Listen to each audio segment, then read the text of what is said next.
정확히 한 달 전에 출애굽기 말씀을 전했더라고요. 그래서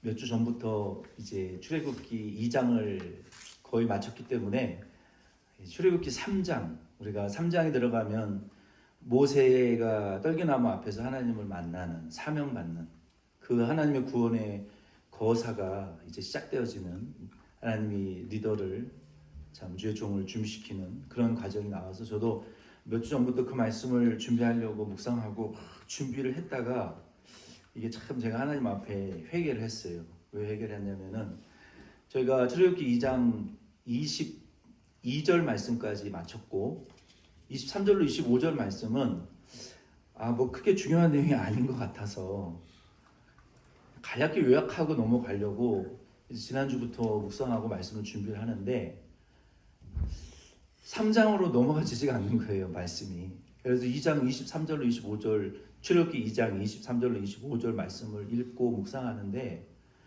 하나님이 예기치 못했던, 전혀 기대하지 않았던 그런 귀중한 말씀의 은혜를 작지만 주셔서 우리가 3장으로 넘어가기 전에 오늘 출애굽기 2장 마지막에 그 있는 3절의 말씀 23, 24, 25절 말씀을 통해서 듣고 기억하시고 보고 아시는 하나님, 듣고 기억하시고 보시고 아시는 하나님이라는 제목으로 말씀의 은혜 나누려고 합니다. 제가 출애굽기 2장 23절 25절 말씀을 읽어드리겠습니다. 여러 해 후에 애굽 왕은 죽었고 이스라엘 자손은 고된 노동으로 말미암아 탄식하며 부르짖으니 그 고된 노동으로 말미암아 부르짖는 소리가 하나님께 상달된지라. 하나님이 그들의 고통 소리를 들으시고 하나님이 아브라함과 이삭과 야곱에게 세운 그의 언약을 기억하사 또 하나님이 이스라엘 자손을 돌보셨고 하나님이 그들을 기억하셨더라. 아멘. 우리가 인생을 살아갈 때 고통이 좀 길어지고 응답이 늦어질 때가 있어요. 그리고 그런 때는 하나님이 가까이 계신 것 같지 않고 멀리서 우리를 곁눈질하고 관망하시는 것 같은 그런 느낌이 들 때가 있습니다. 그런 느낌이 들 때에 또 우리 마음의 한구편에서는 이런 생각이 스멀스멀 올라와요. 하나님 정말 나를 기억하고 계시는지요? 이 상황을 지금 보고 계시는지요? 하나님 지금 나를 알아주고 기억하고 계시는지요? 이런 생각이 스멀스멀 올라올 때가 있습니다. 우리가 인생을 살다 보면 그렇죠. 근데 이런 생각은 사실 남편에게도 말 못하고 아내에게도 말 못하고 부모에게도 못하고 자식들에게도 하지 못하는 그런 생각들이에요. 혼자 고뇌하는 생각들이에요. 이스라엘 사람들이 본문 말씀에 보니까 애굽에서 노동을 했고 눈 뜨면 잠자리에 누울 때까지 맞으면서 노동을 했고 그리고 인종차별주의적인 대접과 아주 인권 유린을 당하는 학대와 노동에 시달리면서 이런 마음을 계속 품고 400년이라는 시간이 지금 지나가는 거예요. 그래서 겉으로 보기에는 3절이지만 23절로 24절, 25절이 3절이지만 이 3절 안에 이스라엘 백성들 400년에 600만 명에 가까운 이스라엘 백성들의 피땀 눈물이 거기에 서려 있고 기도가 서려 있는 구절이더라고요. 그냥 지나칠 수가 없었어요. 이 구절을 빨리 모세로 가고 싶은데 그 3절 안에 녹아져 있는 이스라엘 백성들의 이 눈물과 고뇌가 계속 마음에 여러분과 오버랩되면서 우리 교회와 오버랩되면서 저 자신과 오버랩되면서 넘어가지지가 않는 거예요. 이 3절 안에 400년이라는 이스라엘의 통한의 시간과 땀이 눈물이 담겨있는 구절이라 오늘 이 말씀은 바로 이런 경험을 지금 하고 계시는 분들에게 주시는 말씀의 은혜가 있는 줄로 믿습니다. 본문의 말씀에 보면은 하나님이 들으시고 기억하시고 보시고 아셨다 이런 4개의 동사가 연속적으로 등장하는 것을 우리가 알 수 있습니다. 보시고 아시고, 들으시고 기억하시고 보시고 아셨다. 이 네 가지의 동사 본문에 요 동사는요 우리가 그냥 물건을 보거나 잊어버렸다가 기억하거나 또 까먹었던 거를 기억하고 몰랐던 거를 아는 그런 어떤 단순한 동작이 아니라 하나님의 구원이 시작되었다라는 그 신호등과 같은 말씀이에요. 이제 하나님이 구원하시기 시작하겠구나. 하나님이 듣고 기억하시고 보고 아신다. 이것은 하나님이 이제 움직이시는구나. 역사하시는구나라는 신호라는 것이죠. 오늘 이 말씀을 통해서 저와 여러분도 하나님이 구원하시는 이 구원을 깊이 만날 수 있기를 축복합니다. 첫 번째 23절 말씀에 보면은 하나님은 자기 백성의 신음을 들으신다라고 말씀하고 있어요. 신음소리. 오늘 기도를 참 잘해주셨어요. 저의 기도를 잘하셨다는 기준은 짧았다라는 의미입니다. 기도는 짧을수록 좋습니다. 대표 기도는 그런 것 같아요. 하나님은 우리가 기도할 때, 그러니까 우리 하나님의 백성들의 무엇을 지금 들으시냐면은 신음 소리를 들으신다는 거예요. 신음 소리. 여기 뭐 노동과 억압으로 탄식했다라는 이 원어의 의미는 신음하다, 막 탄식하다, 고뇌하다 이런 의미예요. 하나님은 언제 우리를 이렇게 보시냐? 성경을 우리가 읽어보면 언제 하나님이 우리를 보셨나요? 성경에 보면 뭐 형식을 갖출 때 어떤 그런 것이 아니라 우리가 정말 진심으로 탄식할 때, 우리가 정말 본심으로 힘들어서 신음소리를 낼 때, 그리고 하나님이 우리가 간절히 도와달라고 하는 그 도움의 소리를 들을 때 하나님은 우리를 들으신다고요. 몽골에 한국에서 여러 차례 그 선교 여행을 갔었는데 몽골에 그 징기스칸 동상이 있는 그 텐트 같은 게 있고 막 그런 게 있고, 그리고 거기는 3분의 1이 그 도시에 몰려 살고 차로 20, 30분만 나가면 막 여기 DIA가 이렇게 구릉지대처럼 생겼잖아요. 그런 끝도 없는 구릉지대가 몽골에 펼쳐집니다. 근데 거기서 어른 짐승들을 특히 말이나 야크 또 이런 그 바이슨, 들소 이런 것들이 교배를 해서 낳은 그러한 그 들소들을 키울 때 말도 마찬가지고 방목을 하는데요. 그 목동들의 지혜가 있어요. 그 어미들이 그 넓은 초원에 방목해서 도망치지 않도록 새끼를 항상 집 바로 옆에 조그마한 그 펜스가 쳐 있는 방목지에다가 묶어 놓습니다. 그러면요 아무리 멀리 나갔다가도 새끼가 우는 소리를 들은 부모 동물들은 절대로 도망치지 않습니다.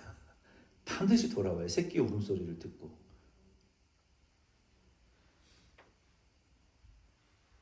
우리가 운동회 같은 데 가고 아이를 출산해서 영아실에 이렇게 가봐도요 다 비슷비슷하게 생겼어도 그 아이를 낳은 엄마는 자기 자식을 구분을 해요. 예민하게 다르거든요. 비슷비슷한 영화인 것 같지만 우는 방식이 다르고 소리가 달라요.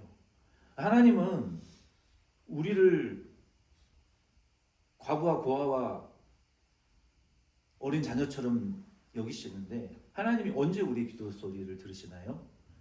본문에는 우리의 그 형식이나 어떤 그런 것이 아니라 우리의 진짜 간절한 탄식 소리, 신음 소리, 도와달라고 구원해달라고 부르짖는 그 기도 소리 하나님 들으신다는 거예요. 그거에 귀를 기울이신다고요. 여기서 이 부르짖는다라는 동사는 어떤 정제된 기도나 조직적인 예배가 아닙니다. 이것은 원어의 의미에는 절규예요. 절규. 살려달라고 목을 놓고 목을 놓아 제발 좀 구원해달라고 외치는 그 절규의 소리라는 거예요. 하나님은 그러한 절규를 들으신다는 것이죠. 들으신다. 성경에 하나님께서 들으셨다라고 하는 것은요 거기에는 응답을 전제로 한 들음입니다. 하나님이 성경에 만약에 누군가의 기도를 들으셨다? 그거는 응답하기로 작정하고 들으시는 거예요. 들었다는 것은, 하나님이 들었다는 것은 응답을 전제로 한 기도입니다. 두 번째, 하나님이 성경에 우리의 신음소리와 탄식과 기도를, 구원해달라는 간절한 신음소리를 들으셨다라는 것은 이제 내가 움직일게, 내가 행동하마, 이런 의미예요. 그러니까 하나님이 우리를 기도를 들으신다는 것은요, 어마어마한 일이 일어나는 거예요. 하나님이 응답하신다는 증거고 하나님이 구원하시겠다라는 확정이라는 것이죠. 이런 의미로 하나님은 우리의 기도를 들으신다는 거예요. 그리고 하나님은 우리의 기도를 들으실 때 결코 지각한 적이 없어요. 늦게 듣지 않으십니다. 그리고 때에 맞게 응답하십니다. 우리가 신앙생활을, 이 믿음의 여정을 걸어가다 보면 신앙생활을 하면 할수록 하나님 응답하시는데요, 늦을 때도 있고요, 내가 원하는 때에 응답이 안 올 때도 있어요. 근데 그것은 하나님이 지각해서 응답하셨거나 잊어버리신 게 아니라는 거예요. 하나님은 당신의 때가 있어요. 우리의 때가 아니라. 우리는 조급하고 성급하고 참 가슴 아프죠. 근데 하나님의 때에는 아직 아닐 수 있다는 것이죠. 하나님은 늦지 않으세요. 응답의 성경에 보면, 여러분 성경의 구약 성경에도 보면은 얼마나 많은 믿음의 조상들이, 신앙의 선조들이, 신약 성경에도 얼마나 많은 신약의 교회들과 사도들과 성도들이 인내했냐는 거예요. 왜? 인내가, 너희가 인내를 기억하라고 말씀하고 있잖아요. 왜 인내하라는? 우리의 때와 하나님의 때가 맞지 않으면 거기에서 필요한 해답은 인내밖에 없다는 거예요. 인내. 왜 인내해야 돼요? 아직 하나님의 때가 안 됐으니까. 하나님은 지각하지 않으세요. 여러분 그렇게 믿으시기를 부탁드립니다. 하나님의 때가 알맞은 때가 있을 뿐이지 지각하시는 하나님은 아니다. 그러면 하나님은 왜 여기 출애굽기 2장 23절로 25절에 400년이라는 세월을 이 3절 안에 묵혀 놓으시고 왜 400년이라는 시간을 침묵하셨습니까? 그 하나님 늦어도 너무 늦으신 거 아닙니까? 너무 오랫동안 침묵하신 거 아닙니까? 라고 우리가 질문할 수 있어요. 그런데 많은 성경 주석가들이 이것에 대해서 하나님이 잊어버렸거나 지각하신 게 아니다, 하나님의 침묵하신 것이지, 그 침묵이라는 것은 언약의 때가 찰 때까지 기다리신다는 것입니다. 언약의 때가 찰 때까지. 그 하나님은 성경에 보면 이렇게 응답하시는 것 같아요. 결코 지각도 안 하시지만 결코 일찍 주시지도 않는 것 같아요. 성경에 보면 이게 사람 정말 죽을 노릇이라고요. 일찍 주시면 좋겠는데, 좀 일찍 알려주시면 좋겠는데, 무당들은 잘도 본다는데, 무당들은 응답도 잘 받고 보는 것도 많다던데, 왜 하나님은 그렇게 기도해도 세상에 보여주지도 않고, 꿈도 하나 안 보여주시고, 음성도 한 번 안 들려주시고, 환상도 계시 한 번도 안 보여주시느냐? 그러나 분명한 것은 하나님의 응답은 지각도 안 하시지만 결코 일찍도 알려주시지 않는다. 당신의 적합하고 당신의 때가 돼야 응답하신다라는 것을 우리가 성경을 읽으면 읽을수록, 묵상하면 묵상할수록 깨닫게 되는 것입니다. 이에 대해서 마틴 로이드 존스 목사님은 이렇게 말했어요. 하나님은 우리의 기도를 필요로 하지 않는다. 우리 기도 필요 없다는 거예요. 근데 그러나 하나님은 기도를 통해서 일하는 것을 기뻐하신다. 자, 보세요. 우리가 빨리 응답이 안 되고 역사가 일어나지 않는다고 우리가 인내하는 동안 하나님은 아무것도 안 하시는 게 아니라, 하나님은 우리 기도 필요 없어요. 그렇죠? 우리 없이도 행복한 분이에요. 하나님은 우리 없이도 하나님, 삼위일체 하나님이 행복하고 서로 기뻐, 완전한 삼위일체 하나님으로 기뻐하시고 지지하시고 서로 충만하실 수 있는, 서로 완벽하실 수 있는 그런 분인데, 하나님은 우리의 기도를 통해서 일하시기를 기뻐하신다. 이거. 그러니까 우리만 인내하는 게 아니라 하나님의 입장에서 당신의 자녀들이 신음소리를 낼 때까지 기다리시는 것이고, 우리가 간절한 절규와 하나님을 전심으로 의뢰하고 구원을 바라는 그 상태에 이를 때까지 하나님도 인내하시고 계신다고요. 우리 입장에서만 인내하시는 것이 아니라. 누가 더 힘드시겠어요?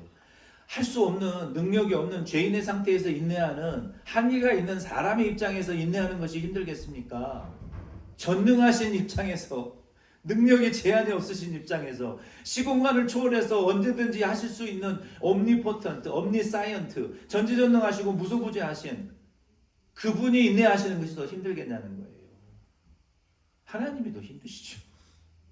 하나님은 그 마틴 로이드 목사님의 말씀대로 우리의 기도가 필요 없지만 우리의 기도를 통해서 일하는 것을 기뻐하시고 지금 기다리고 인내하신다라고 말한 말이 맞아요. 오늘 첫 번째 말씀을 통해서 23절 말씀을 통해서 여러분의 기도는 공중에 흩어지지 않고 우리의 흘리는 눈물은 결코 소비되어지고 낭비되어지지 않는 것입니다. 하나님은 우리의 신음소리와 간절한 절규를 들으시는 것은 응답하시겠다, 행동하시겠다라는 의미라고 말씀을 드렸죠. 하나님은 이미 응답을 준비해 놓고 계시는 것을 여러분 확신하시기를 부탁을 드립니다. 두 번째 24절 말씀해 보면은 하나님은 우리의 신음소리를 들으시는 것뿐만 아니라 두 번째는 하나님의 자기의 언약을 기억하신다. 자기의 그 언약하신 것을 기억하신다는 거예요. 하나님은 이런 분은 아니에요. 내가 깜빡했어. 내가 잊어버렸는데 이제 해줄게. 이런 기억이 아니에요. 하나님은 잊어버리신 적이 없어요. 하나님이 심지어 젖먹이는 엄마나 아빠가 너희 자식을 잊어버려도 나는 네 이름을 내 손바닥에 써놓고 항상 기억하고 있고 네 성벽이 항상 내 눈앞에 있다. 난 결코 너를 잊어버린 적이 없다. 부처님 손바닥이 아니라 하나님 손바닥 안에 저 여러분의 이름이 있어요. 이게 성경에 있는 이야기예요. 하나님은 자기 언약을 잊어버리신 적이 없어요. 하나님은 내가 잊어버렸다, 다시 기억났다 이런 분이 아니시라는 거예요. 하나님은 전능하시고 전지하신 분입니다. 잊어버렸다가 아이고 맞다, 내가 깜빡했네 이렇게 떠올리시는 분이 아니에요. 성경에서 기억하다라는 말은 잊어버렸다 생각나는 것이 아니라 몰랐던 것을 find 한 게 아니라 언약에 따라 행동하기를 시작하셨다라는 그런 의미예요. 하나님이 기억하신다는 것은 당신이 약속한 것을 근거로 움직이기 시작하셨다라는 거예요. 그래서 하나님이 출애굽기 3장에 모세를 지금 불러내시기 이전에 출애굽기 2장 23절 25절 말씀에 하나님이 지금 듣고 기억하고 알고 보신다. 이 내용은 감정적으로 잊어버렸던 것을 기억하고 몰랐던 것을 새롭게 아시는 것이 아니라 언약에 근거한 행동이라는 거예요. 그러니까 출애굽기는 즉흥적인 이야기가 아니고 언약에 근거한 하나님의 구원의 역사라는 것이죠. 하나님께서 이스라엘을 구원하신 약속 이유는 창세기 15장 13절로 14절에 하나님이 아브라함에게 하신 그 약속에 근거한 그 구원이었다는 것이죠. 조직신학 교수 존 프레임이라는 교수님은 그분의 영향을 굉장히 많이 받은 웨인 그루뎀이라는 분이 한국에도 지금 굉장히 큰 영향을 미치고 있고 정말 최고의 신학 보수주의 신학의 권위주의자입니다. 침례교회 그 존 프레임이라는 교수님이 이런 말을 했어요. 하나님은 자신의 말씀과 언약에만 신실하게 반응하신다. 하나님은 어디에 반응하신다고요? 그러니까 인간이 감정에, 사람이 이 감정을 건드리면 반응이 오잖아요. 근데 하나님은 그냥 즉흥적이고 잊어버렸던 걸 생각나서 해줄게 이런 하나님이 아니라 당신이 약속한 분명한 언약의 근거에서 그 언약에 근거해서 반응하신다. 그래서 하나님은 감정이 아니라 언약적인 신실함으로 역사하시는 분이다라고 그분이 말했어요. 이 본문에 대해서 존 파이퍼 목사님은 이런 설명을 더 붙였습니다. 하나님은 멀리 떨어져 있는 관찰자가 아니라 자기 백성의 고통을 알고 선하심으로 응답하시는 하나님이다. 하나님의 기억은 사랑이 없는 기억이 아니라 은혜로 움직이는 기억이다. 너무나 동의가 되는 말씀이에요. 하나님은 우리 인간의 감정, 불안정한 감정과 같이 이랬다 저랬다 이렇게 반응하고 저렇게 반응하시는 분이 아니라는 거예요. 사랑과 은혜와 언약에 철저하게 기초한 당신의 약속한 언약과 그리고 은혜와 그리고 당신의 그 자비와 그것을 바탕으로 선함을 당신의 백성에게 베푸시는 그리고 선하심으로 응답하시는 하나님이다라고 말했어요. 사실은 내가 하나님을 붙들고 있는 것 같지만 하나님이 우리를 붙들고 있는 거예요. 왜냐하면은 여러분 보세요. 아침에 내 감정의 이 스테이블한 스테이빌리티와 저녁에 이 마음의 상태가 달라요. 우리의 마음이. 조금 전까지 써니사이드 업 에그를 먹고 싶다가 옆에 사람이 스크램블 에그를 먹는 걸 보니까 마음이 바뀌는 게 이게 인간의 감정이거든요. 그러나 하나님은 그러한 변화나 감정이나 어떤 즉흥적으로 응답하시는 분이 아니라는 거예요. 오직 언약에 의해서 은혜와 약속에 의해서 가장 선한 것을 우리 자녀들에게 공급하시는 언약을 기억하시는 하나님이라는 거예요. 하나님은 내가 하나님을 붙들고 있는 것이 아니라 우리가 하나님이 우리를 붙들고 계시고 그러므로 우리의 인생이라는 것은 하나님의 약속과 언약 위에 존재하는 것이라고 볼 수 있어요. 세 번째는 하나님은 자기의 백성을 보고 아신다라고 말씀하셨어요. 여기에 하나님이 아신다, 이 알미라는 것은 관계적인 알, 또 인격적이고 깊은 공감의 알이에요. 하나님은 우리를 인간 대 하나님으로서 인격적인 그런 관계로 대하시고 공감하시는 관계로 대하시는 거예요. 여러분이 오늘 집에 가셔서 여러분 배우자에게 이런 질문을 한번 해보세요. 여보, 나 오늘 오는 길에 빵을 먹고 싶어서 빵을 샀어. 이렇게 물어보세요. 그러면 여러분의 배우자와 부모나 자녀와 이웃들이 어떻게 반응하는지 한번 들어보세요. 여러분은 뭐라고 반응하실 것 같아요? 여러분의 아내가 남편이 빵을 사갖고 빵봉다리를 들고 집에 와서 나 여보 나 오늘 빵 샀어. 그러면 여러분 뭐라고 대답하시겠어요? 한번 말씀해 보세요. 잘 샀어. 네, 잘 샀어. 굉장히 중립적인 단어네요. 또 한번 말씀해 보세요. 왜 빵을 사온 사람을 보고 여러분 뭐라고 여러분 부모님이 자식이 빵을 사서 들고 왔어요. 여러분 빵 보고 뭐라고 첫 번째 뭐라고 말씀하시겠어요? 괜찮아요. 정답이 없어요. 맛있겠다. 잘 샀어. 맛있겠다. 또 한 두세 분만 더 대답해 보시죠. 먹고 싶었어. 내가 원하는 대답이 나왔어. 먹고 싶었어. 또 한 분만 더. 오른쪽 분단은 한 번도 대답 안 하셨어요. 한 분만. 나코, what do you say if your brother bought a 마모스 빵 from 뚜레쥬? 뭐라 이거는? Buy any from me. 나를 위해서는 내 거는 안 사냐? 내가 원하는 대답이 딱 정확히 두 개 나왔어요. 저희 아님도 저한테 물어보더라고요. 내가 빵 사왔으면 뭐라고 대답할 거냐 그랬더니 저는 뭐라고 대답할게요? 다운증후군을 앓고 있는 정은혜 작가와 똑같은 대답을 했습니다. 나중에 동영상을 찾아보시기 바랍니다. 이게 관계적이다, 인격적이다. 그 답변이요. 잘했어. 박영희 권사님은 모든 게 다 잘했어요. 잘해도 잘했어, 못해도 잘했어. 네거티브한 감정이 없는 분이에요. 어떤 일에 대해서도 다 수용하는 분. 우리 박명희 집사님은 아유 얼마나 빵이 먹고 싶었으면 사왔겠냐. 이게 굉장히 인격적이고 공감하는 태도가 있는 분인 거예요. 남이 말하지 않아도 다른 사람의 그 욕구를 읽어줄 줄 아는 사람이잖아요. 아 먹고 싶어서 산 거구나. 우리 권사님은 맛있겠다. 이거는 그 두 가지 세 가지의 감정이 다 있는 거죠. 네가 먹고 싶었고 나도 먹고 싶었고 맛있겠다 같이 먹자 잘했다 이런 복합적인 의미가 있는 것이죠. 낳고는 내 거는 어디 있어?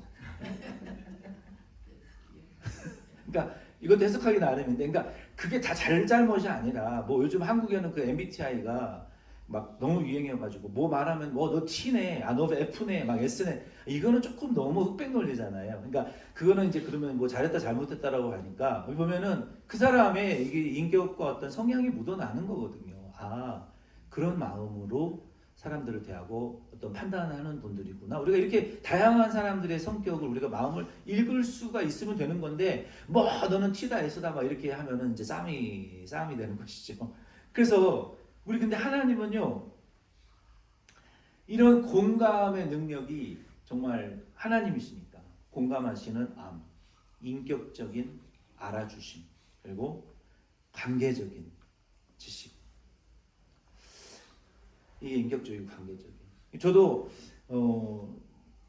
이게 저희 아내는 뭐 저기 김치를 먹어도 물어봐요. 저는 어렸을 때 그냥 있으면 먹고 없으면 안 먹는 사람이었는데 맨날 도시락 싸가도 김치밖에 없으니까 김치 국물 이렇게 막 질질 흐르는 거 이렇게밖에 싸간 적이 없으니까 뭐 물어볼 이유가 없어요. 뭐 백날 김치에 뭐 밥이니까. 근데 그 사람의 성향이 다르더라고요.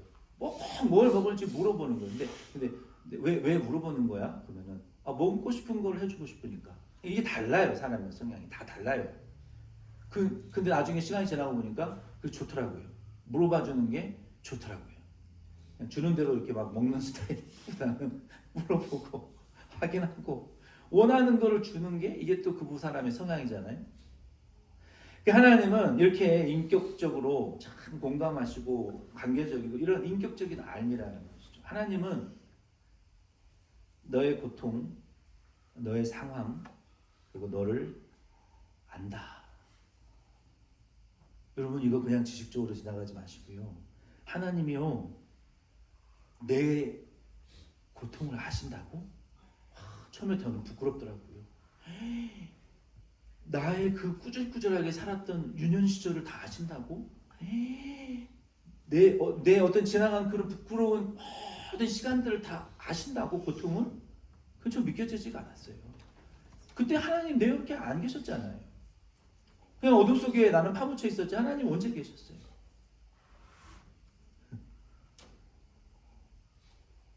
제가 플러에서 총각 때 플러 테올로지컬 세미나리에서 공부를 할 때 거기에 저는 뭐 신비주의나 뭐 오순절, 뭐 신사도 운동 이런 거를 다 경험을 해봤어요. 오프 더 레코드에서 얘기를 하는 건데, 그리고 몇 년 동안 그런 집회, 교회 막 다 다녀봤어요. 도대체 뭐 하는 건가? 사랑의 교회도 다녀보고, 뭐 인터내셔널 하베스트 처치에도 가보고, 베니힌 목사님 가보고, 찰스 크래프트, 신디 제이콥스 막 유명한 여자 선지자들 그때 2000년대 초반에 엄청 났었거든요. 캘리포니아에. 지금은 캔사스로 다 가가지고 저는 거기 100% 지지하지는 않지만, 근데 그 파푸아뉴기니아에서 오랫동안 선교를 하셨던 찰스 크래프트 교수님이라는 분이 수업을 하시는데, 그때 당시에 그 플로 테올로지컬 세미나리에는 그 존 윈버 같은 분들도 그 선교학 수업 시간에 막 수업을 하다가도 목발 짚고 온 사람들 기도하면 뭐 목발을 버리고 맨몸으로 걸어 나가고, 휠체어 타고 온 분들도 수업 시간에 기사와 이적이 막 일어나는 그런 때였어요, 그때 당시. 그래서 플러 세미나리가 그렇게 유명해졌었는데, 그때 이제 그 찰스 크래프트라는 교수님이 그 어떤 그 이너 힐링이라는 클래스를 제가 여러 개 들었었어요. 들으면서 그분이 수업 시간에 재밌는 일을 많이 하시더라고요. 그러면서 그것도 역시 100% 제가 다 동의하지는 않아요.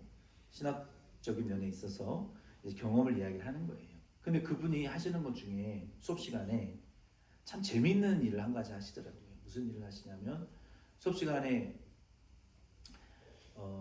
자 우리가 이제 기도를 해보자. 그러니까 딥 레벨 힐링이니까 우리가 태어났을 때부터 지금까지 받아온 모든 상처들을 그 딥 레벨, 말 그대로 딥 레벨 힐링을 한번 쫙 훑고 지나가자는 거예요. 그러면서 이제 어떤 아주머니를 의자에 앉히더니 기도를 하는데 자기 부모님이 자기를 마녀로 헌신을 했던 사람인 거예요. 거기서 막 신비한 일들이 막 일어나고 막 그러는 거예요. 그래서 그분이 수업 중에 하는 말들이 이제 그 케이스 스터디를 해서 숙제를 내야 되는데 자기 태어났을 때부터 지금까지 자기 스스로 이너 힐링을 한 그 케이스 스터디 그 일지를 써서 저널을 써서 내라는 거예요. 그래서 그 수업 시간에 이런 단계들을 가르쳐 주는데 저는 어떤 단계에서 굉장히 큰 은혜를 받았냐면 내가 가장 고통스럽고 힘들었을 때 그 어두움 속에 있는 자기 자신을 생각을 해보라는 거예요. 그래서 내 자신의 저는 중학생 때 그런 경험이 있었기 때문에 그때를 생각하면서 그 환경을 떠올리니까 막 그때 그 아픔들이 막 떠올리기 시작하는 거예요. 근데 그분이 거기에 이렇게 기도를 해라. 그 어두움에 하나님 빛을 비춰주시옵소서. 딱 교수님이 소리도 잘 나더라고요. 미국 사람들은 이 손가락이 긴가 봐요. 이 소리도 잘 나. 딱 하면서 하나님 빛을 비춰주세요. 그러니까 빛을 비춰달라는데 빛을 비추니까 아니 몰랐는데 예수님이 그 자리에 서 계셨더라고요. 이게 신학적으로도 틀린 얘기가 아니거든요. 하나님은 시공간에 제재를 받지 않는 분인데 보시지 못하는 것이 없고 듣지 못하시는 것이 없고 가실 수 없는 곳이 없는 분인데 그 어둠 속에 우리는 그 절망 속에 대부분 나 혼자 있었다라고 생각을 하지 어둠 속에 서서 우리를 지켜보고 계신 예수님 생각은 잘 안 하거든요. 그런 수업을 들으면서 제가 영적으로 좀 더 열려지는 그런 계기가 되었어요. 이게 심리학적인 것이 아닙니다. 신학적으로 맞고 성경적으로도 맞으면 우리가 몰랐던 내용이라 할지라도 그렇구나. 내 가장 절망스러운 시간 가운데 나는 어둠 속에 있다고 생각하지만 예수님 거기 여전히 서 계시는구나. 나와 함께 계시는구나. 이것이 하나님은 너의 고통과 상황을 알고 너를 안다라는 말씀이에요. 얼마 전에 소천하신 팀 켈러 이 목사님은 고통에 대하여라는 책에서 이런 이야기를 했어요. 우리의 고난의 이유는 다 알 수 없다. 우리가 고통당하는 수많은 고통의 이유는 우리는 다 알 수 없다. 그러나 하나님이 우리를 사랑하지 않아서 고난을 주시는 것이 아니다. 하나님 십자가를 생각하면 우리 하나님이 우리를 사랑하지 않는다고 우리는 결코 생각할 수 없다. 고통에 대하여라는 티모티 켈러 목사님의 책에 그렇게 나와 있어요. 너무나 동감이 가는 말이에요. 우리가 인생의 고통을 이해하려고 하지 마세요. 이해하려고 하면 죽어야 돼요. 공황장애 아니면 정신병. 죽어야 돼요. 이해 못합니다. 왜 고통이 오는지 몰라요. 성경은 죄 때문이라고 말하고 있지만 그걸 수용할 수가 없어요. 우리는 인간은. 근데 팀 켈러 목사님은 그걸 이해하려고 하지 말고 십자가를 바라보라는 거예요. 그 십자가를 바라보면 하나님이 우리를 사랑하지 않는다라고 결코 상상할 수 없다라는 거예요. 왜 그러냐? 왜? 하나님이 우리 고난에 직접 들어오셨기 때문이라는 거예요. 예수님은 우리 고통을 창밖에서 보고 아이고 힘들겠다. 잘 견뎌봐라. 이 생에는 안 될 것 같으니까 다음 생에라도 성경에 그런 게 없지만 잘해봐. 이렇게 관망하시는 세상 신이 아니라는 거예요. 하나님은 하나님의 나라에서 이 죄인의 세계로 오셨잖아요. 내가 사는 세계에 들어오셨기, 이 고난이라는 세계 속에 직접 들어오셨잖아요. 이게 사랑이 아니면 뭐냐는 거예요. 이게 사랑의 증거가 아니면 뭐냐는 것이죠. 예수님은 그리고 지금도 우리의 고통을 밖에서 그냥 바라보는 분이 아니고 우리 안에서 성령 하나님과 함께 동일하게 고통을 느끼시는 히브리서 4장부터 이하의 말씀에 보면은 대제사장으로 오셔서 우리의 연약함과 약함을 체휼하시고 지금도 우리와 함께 고통을 당하시는 대제사장 예수 그리스도의 모습을 잊지 말라는 거예요. 우리 안에 지금 여전히 고통을 함께 당하시는 분이라는 거예요. 그러므로 우리의 아픔이라는 것은 하나님께 숨겨져 있지 않다. 하나님은 보고 아신다. 그리고 하나님은 반드시 행동하신다. 말씀의 결론을 맺으려고 합니다. 제가 결론을 써온 것을 좀 읽어드리겠습니다. 본문은 출애굽 애굽 사건의 시작입니다. 하나님은 듣고 기억하고 보고 아십니다. 그래서 결과적으로 이스라엘은 출애굽과 구원과 해방을 이루어냈습니다. 이 모든 것이 그리스도 예수 안에서 완성되어질 수 있습니다. 완성되었고 완성시킬 수 있습니다. 십자가는 하나님이 우리의 고통을 들으셨다라는 증거이고 하나님이 언약을 기억하셨다라는 증거이고 하나님이 우리를 보고 아신다라는 증거예요. 거기에서 확신을 얻으시기를 바랍니다. 하나님은 우리의 신음을 듣고 계시고 그리고 언약을 기억하고 계시고 우리를 지금 보고 아시는 분이기에 우리의 구원은 그 하나님 안에서 반드시 이루어지실 줄로 여러분 확신하시는 오늘 아침 되시기를 예수 이름으로 축복드립니다. 아멘.